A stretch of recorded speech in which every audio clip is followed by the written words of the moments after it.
Thanks for checking out my video. Chris here from Meditations on the Tarot. Today I wanted to talk about the 7 steps of alchemy, which begins with the 4 elements: fire, water, air, and earth, and goes on to sulfur, mercury, and salt, which are the 3 alchemical elements. In my most recent video, The Fraternity of the Rose Cross tells a story of Christian Rosenkreuz, whose tomb was discovered by the Frater's RC. And it talked about that tomb as having 7 sides and 7 corners. And in many ways, that's an allegory for the alchemical process, for this 7-step process. Also, the chemical wedding of Christian Rosenkreuz, which is the 3rd Rosicrucian Manifesto, takes place in 7 days and describes an alchemical process. In the tarot, the number 7 represents completion. So when we begin with the Fool card as 0, and he encounters the cards 1 through 7, these 7 different archetypes, 7 being the Chariot, which means successful completion, being elevated in a chariot. This is an example I wanted to show you. This is called the Tarot Tableau, and this is published by the Builders of the Adytum in Los Angeles. And this shows the 22 trumps of the tarot, as well as the pattern on the trestle board and the emerald table of Hermes.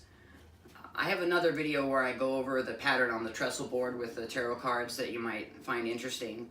But here under number 7 it says, "Living from that will, supported by its unfailing wisdom and understanding, mine is the victorious life."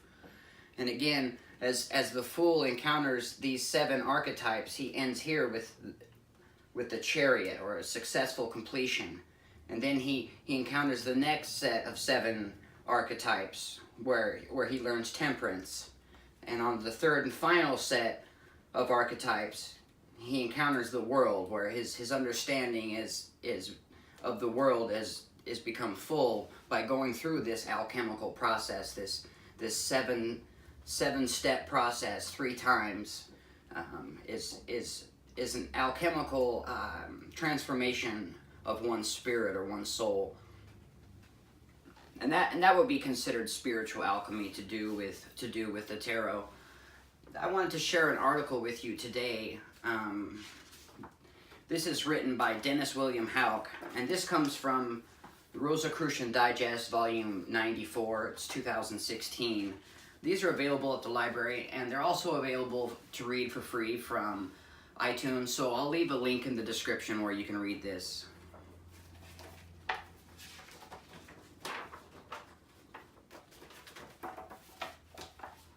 And the article that this comes from is called "The Alchemy Exhibit at Rosicrucian Park." Recently, Rosicrucian members and guests joined Grandmaster Julie Scott and Frater Dennis William Hauck for the dedication of the Alchemy Exhibit at Rosicrucian Park. This exhibit presents an introduction to alchemy, an important part of the Rosicrucian tradition, and leads guests through the 7 steps of the alchemical process. It also includes a reproduction of a medieval alchemist workshop, a copy of the Ripley Scroll, and a meditation chamber featuring the Azoth of the philosopher's images.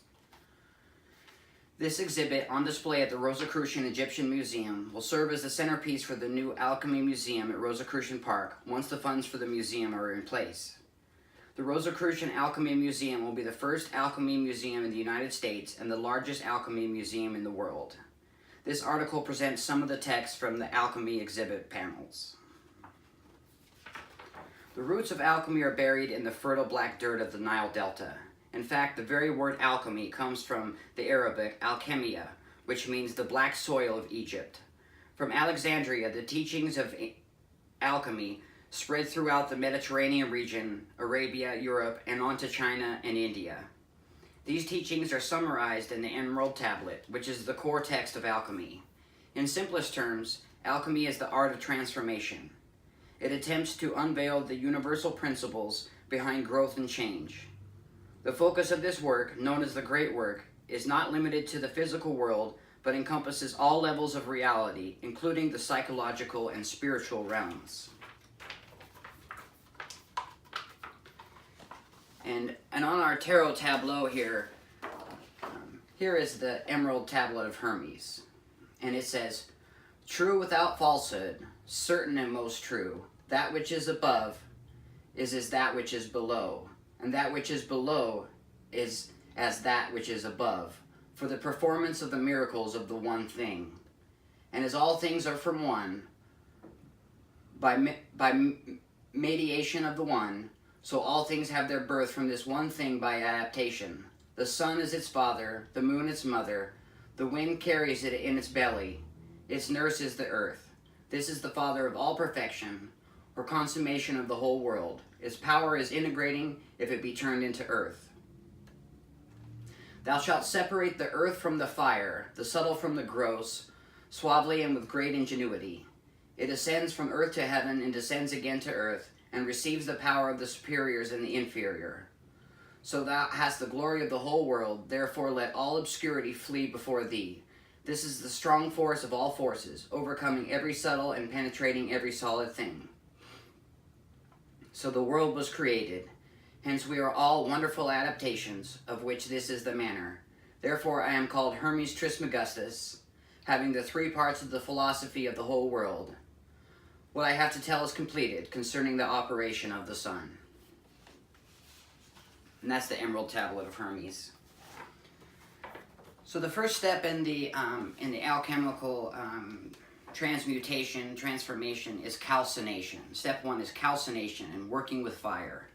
The first step in the alchemical transformation is called calcination, which is a process of decomposition in which a substance is reduced to ashes or powder by heating, drying, or crushing it. The tools of calcination include furnaces, ovens, burners, crucibles, mortar, pestle, and grinders. The goal is to destroy the outer form of a substance to reveal its basic ingredients. In spiritual alchemy, this step seeks to get beyond the ego and personality to reveal one's true identity or soul. Calcination marks the beginning of the chaotic black phase in alchemy, during which existing structures and habits are destroyed. A triangle pointing upward is the cipher for fire. Step 2, dissolution, working with water. The second step in transformation is called dissolution, which continues the process of decomposition begun in the previous operation. During dissolution, a substance is broken down by immersing it in a liquid solvent such as water, acid, or a caustic solution. Tools for dissolution include pots, kettles, cauldrons, baths, flasks, goblets, ladles, and jars. In spiritual alchemy, dissolution works to free the feminine essence of the soul, while calcination works to free the masculine essence of the spirit. Dissolution is the final process in the disruptive black phase of alchemy. A triangle pointing downward is the cipher for water. 3. Separation, working with air. The third step in alchemy is called separation, which is a process of isolating basic ingredients in a substance and removing impurities. Methods include cutting, breaking apart, sifting, filtering, settling, skimming, evaporating, bubbling, and layering. The tools used are knives, scissors, filters, sieves, settling jars, and evaporating dishes. The goal is to discard unwanted materials and keep only the most active parts. Separation begins the white phase, in which the substance recovered from the first two operations are purified to reveal their essences. In spiritual terms, these essences are the soul and the spirit. The cipher for air is a triangle pointing upward with a horizontal line drawn through it. Step 4, conjunction, working with earth. The fourth step in transformation is called conjunction, which is a merging of two different compounds to create an entirely new substance by melding, bonding, compounding, amalgamation, and precipitation. Tools used are mixing bowls, reaction vessels, compounding jars, smelters, and tanks. Alchemists view conjunction as a sacred marriage of opposites that mark the turning point from the operations below in the material world to the spiritual operations above. The cipher for the element of earth is an inverted triangle with a horizontal line drawn through it. Step 5, fermentation, working with sulfic sulfur. The fifth operation in alchemy is fermentation, which is the beginning of the red stage of empowerment. Fermentation starts with the death and the decay of the plant material in an airtight container. This stimulates the growth of bacteria that converts sugars into cells into gases, oily compounds, and alcohol. The alcohol represents the spirit of the planet, while any oil that surfaces is the soul of the plant. Its dead body is the stems and skins that sink to the bottom. These essences are known as the three essentials of sulfur. the three essentials of sulfur, mercury, and salt. Soul, spirit, and body. These were sometimes referred to as philosophic or sulfic substances. Step 6, distillation, working with sulfic mercury. The sixth step in transformation is distillation, in which the products of the previous operations are purified and concentrated. The tools of distillation include retorts, L.V.X, cucurbits, vaporizers, elutals, sublimators, condensers, stills, boilers, and heaters. Distillers consist of a low boiling vessel, an upper condensing vessel, and a long condensing tube leading to a receiver. Vapors from a boiling liquid rise into a cooler section of the still where they begin to condense. Distillation continues the red phase of alchemy, in which essences are potentized and empowered. The more times a solution is distilled, the purer and more concentrated it becomes. Step 7, coagulation, working with sulfic salt. The final step in transformation is called coagulation, which is a process of materialization in which substances congeal, consolidate, agglomerate, and precipitate into a solid mass. The alchemist saw this operation as working with a higher kind of salt, a new type of spiritualized matter that could not be perfected any further. Thus you will obtain the glory of the whole universe, says the emerald tablet of this step. The new salt would be found in the unburnable ashes from fire or in the undissolvable crystals in water. It would come from the union of the red and white, from the forces of spirit and soul. They call this magical salt the philosopher's stone. Then in a conclusion, he talks about Pythagoras. Conclusion, the octave of creation, the operations of alchemy, and the music of the spheres. Pythagoras, 571 to 495 BCE, believed the universe was created from a series of increasing vibrations he called the music of the spheres.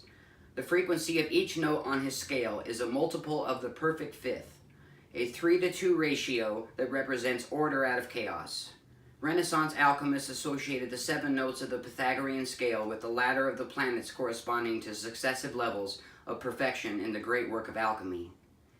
Each step up the heavy dark black phase through the clarity of the white phase to the final empowerment of the red phase represents an increase in the energetic frequency of the substance. When the transmutation is complete, the substance is reborn at a higher level of vibration into a whole new octave of creation. And that comes from Rosicrucian Digest number 94 from AMORC, AMORC. And you can download that for free from iTunes, and I'll leave a link in the description. So that's the 7 steps of alchemy: the fire, water, air, and earth, also sulfur, mercury, and salt. And thank you for watching my video. If you liked the video, please take the time to like, share, and subscribe. I could use some help getting my YouTube channel off the ground. If you know a forum or someone that you could share my videos with, that'd be really great. Peace profound and L.V.X.